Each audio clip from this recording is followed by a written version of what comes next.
How you doing? How you doing? How you doing, ladies and gentlemen? It's your boy Petty. Thank you so much for stopping by today.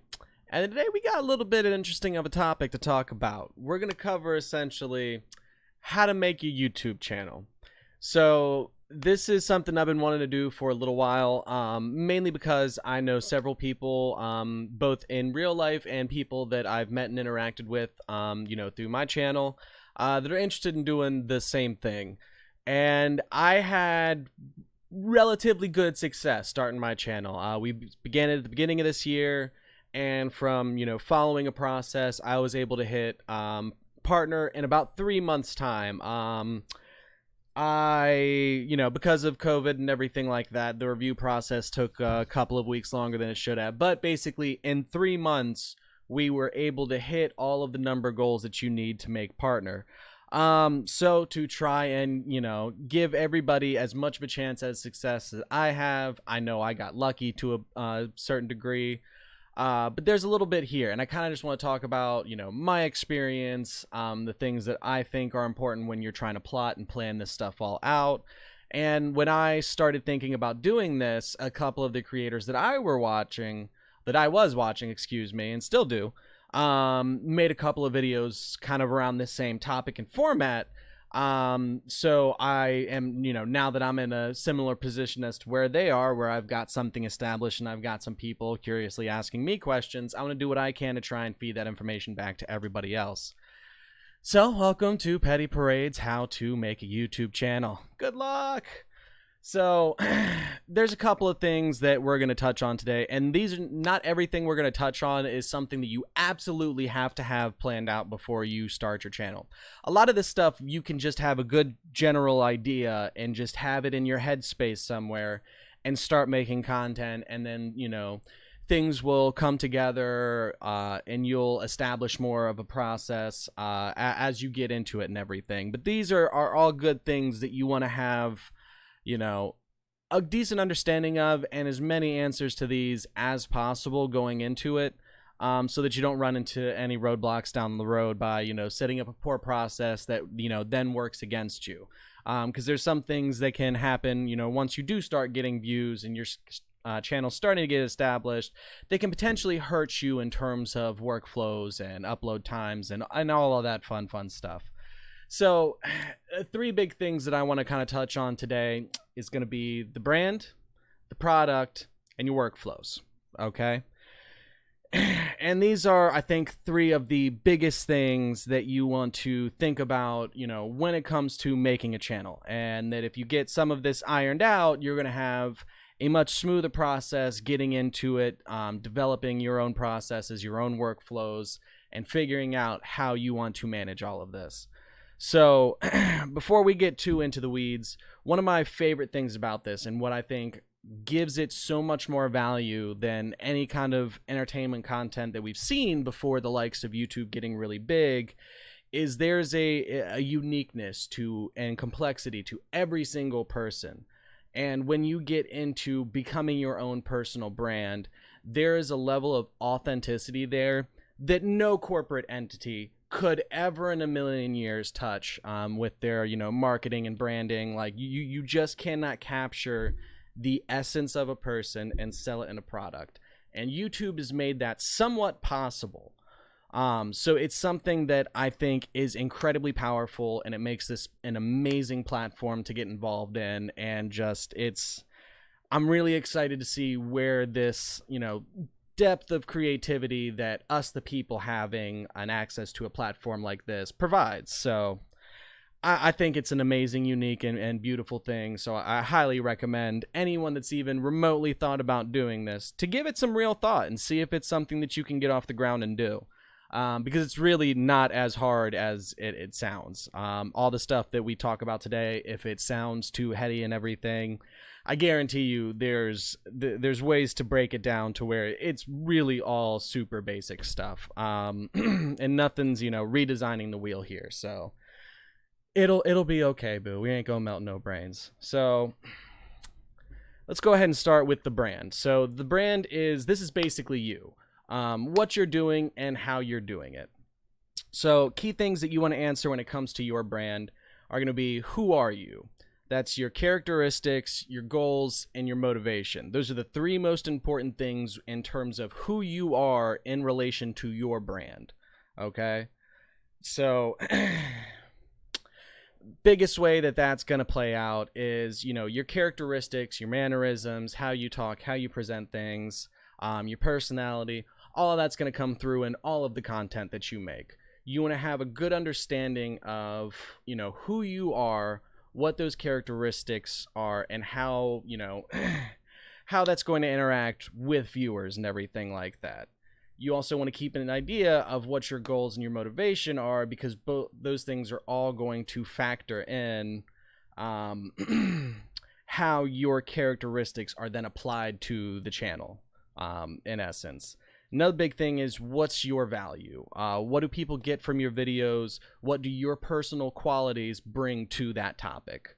So, if you're a lighthearted, funny person and, you want to do a cooking show, for instance, you want to find ways to bring your lighthearted personality into your cooking show. You want to make it as authentic and genuine as possible. And the best way to achieve that is to bring who you are into it and everything. So any way that you're thinking of doing a show, maintaining those elements and keeping your personal brand in it are very, very, very, very important. Another thing that you want to think of in terms of your personal brand is, how do you plan to grow and develop this? Your goals and motivations will change, but your core brand will need to stay centered inside of that. Okay, what in the world does that mean, Petty? When you initially start, you should typically have some goals of like, okay, I, want to hit up 100 subscribers, 200 subscribers. And as you, grow and progress your channels, your goals and your motivations are going to start changing. And that's a healthy and good thing that should definitely be happening. But you want to make sure that as it's growing and developing and changing, that it's not moving too far away from your personal brand, that you're still keeping it nice and tight, with who you are and what you're trying to do as you're growing out and trying to do more things. So that's definitely something that you can't have ironed out in the beginning, but you want to keep in mind as you're developing your process, as you're developing your workflows and everything, and just working on channel stuff in general. That's something that you want to keep in mind as you're going down the road. So just a little 2 cents from Petty on that one. So next and most important thing that I want to touch on is going to be the product. Okay. Product is essentially your content. Your videos are the product.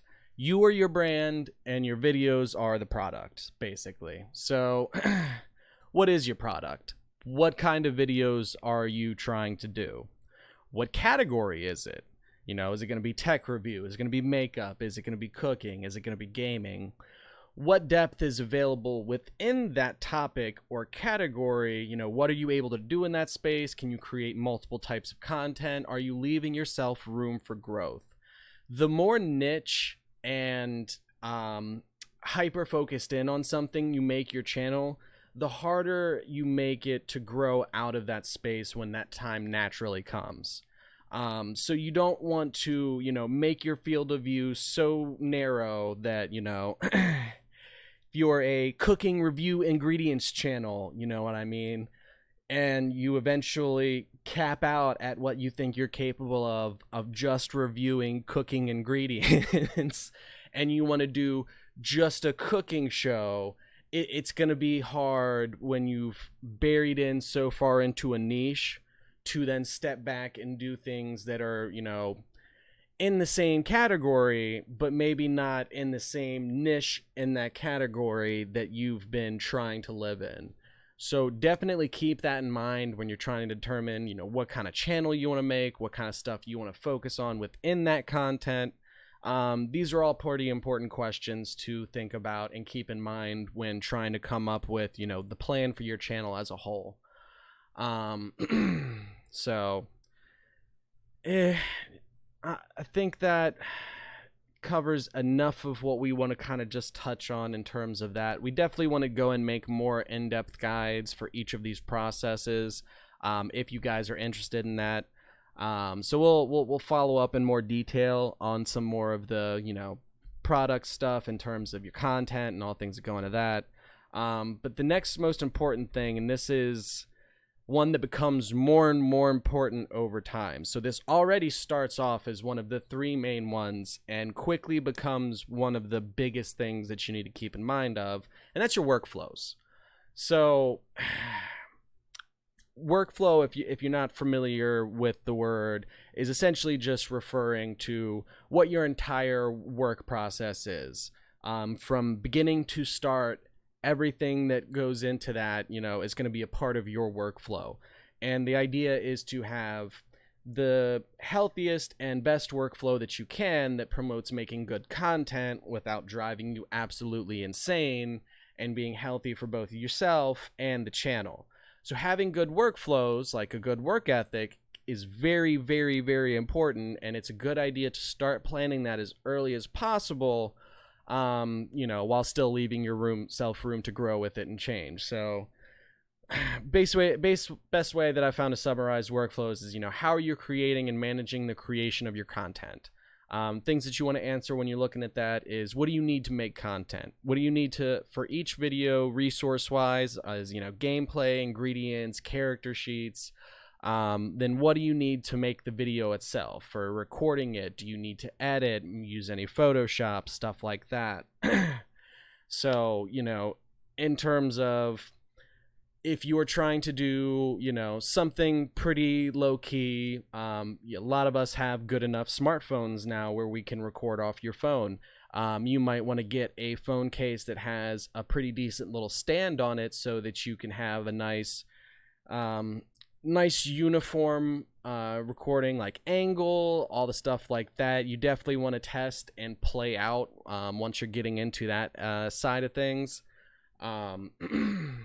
But you want to keep all of this stuff in mind, in terms of, as they're all different moving pieces and parts. So what you're going to need to make the video itself is a completely separate entity from what you're going to need to record all the content and put it all together and then package and put that out. So, that's packing and shipping requirements versus what do you need in the video itself? What do you need to get together to have in that video itself? And that's part of, your process of figuring out where everything's going to fall in line, because it's a good idea to have that roadmap in place before you start doing things, because when you try to make it on the fly, it starts becoming easier to deviate from it, and now it's,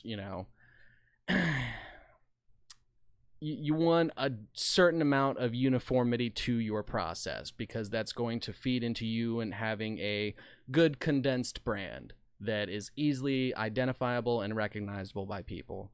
So having a good workflow is going to help with that, because you're going to be making the same kind of content because you've already planned out and know how you're, basically running your own little universe here. So it's kind of the philosophy behind it, if that makes any sense. Another important question when it comes to your workflows is, how often do you want to upload content? This can vary in impact heavily how quickly it takes for you to, hit certain goals and everything like that. If you're doing one video a month, it's going to be very difficult for you to build a channel that, in its first year makes partner. Realistically, you need to be aiming to make at least one video a week, if not more. Daily videos is the fastest road to success, in my opinion, because that's what I personally did. But I made sure that in how I, worked out my content, that I'm able to do that every day. Usually takes maybe an hour or two to set up for videos in terms of, making resources or planning it out. I record it personally. I do not claim to be an expert in any of my videos. I explain things the best that I understand them in the most clear way that I can. And I try to be a little bit funny and try to, make people laugh. We're not doing too much of that this video because it's more educational. But I always try to bring a, lightheartedness to also teaching and, passing information along. So it's very easy for me to be able to maintain that and put out videos daily. because I don't have a process where I'm doing a ton of editing. I don't want a lot of editing in my videos because I treat my videos almost like they're a live show. Like you're just watching one live recording and then that's it. If there's a bunch of jump edits and cuts and, you know, all flip-flopping around, you don't know what I said in its entirety. You don't know what I cut out and anything like that. I like having, you know, even if it's not as concise as it could possibly be, I think it brings a level of authenticity to my videos that people enjoy and appreciate, because it feels like the same way someone would just sit down across from you and try to tell you and describe something to you. That's how I personally want to brand myself and try and come across in my videos. So that's part of my process, and it lends to that time saving that, you know, I don't have to record videos days in advance, so I have all the time that I need to edit them and do everything that I want to that way. So how you're making your content, you know, and how you're going to need to allow yourself time to make said content is a very important part of the process, and something that you want to start thinking about right away. So, you know, that covers, you know, how often you're trying to upload, everything like that. How much needs to go into each video and how you can improve and balance that schedule to stay consistent. That's part of what we were just getting into. So that's, you know, in a more, you know, individual layer way, it's how much time does setup take, how much time does recording take, and how much time does finalizing take. So you want to have a good idea of how much is going to go into those three main chunks for doing all of your videos, because that's going to impact how you're scheduling and managing your time to fit your upload schedule and how much you're trying to make. If you're a busy bee and you want to make sure that you're super good and record and prepare a bunch of content to be released over a couple of weeks, you know, you're more than welcome to do that. Petty couldn't do that. But you want to, you know, however you want to tackle the process of making your content, you want to break it down into time chunks that you understand, that you know, have evaluated to the best of your ability, and then can take each of those chunks and plan out where they fit in with your schedule, how much you're able to do, because you don't want to overload yourself and make it so that you're only ever working on content or videos. And that's what we did for a very, very long time. But I think we're going to go ahead and wrap this one up here. I definitely want to make some more videos specifically going into things like thumbnails, which are one of the most important things for your videos. And just some other stuff about like my process. I'd like to show some of the things that I'm doing through Photoshop and just some things like that. So I hope you guys appreciated this. I hope that if you're thinking about being a content creator that you 100% go after it. I think we need 1 million more content creators in the world, and this is one of the most unique and beautiful things about the times we live in. So yeah, I heavily recommend everybody that's thinking about it, participate. You can do it, boo. I believe in you. All right, y'all. Thank you so much. This has been your boy Patty, and I think you got to catch me in the next one because your boy's out of here. Deuces.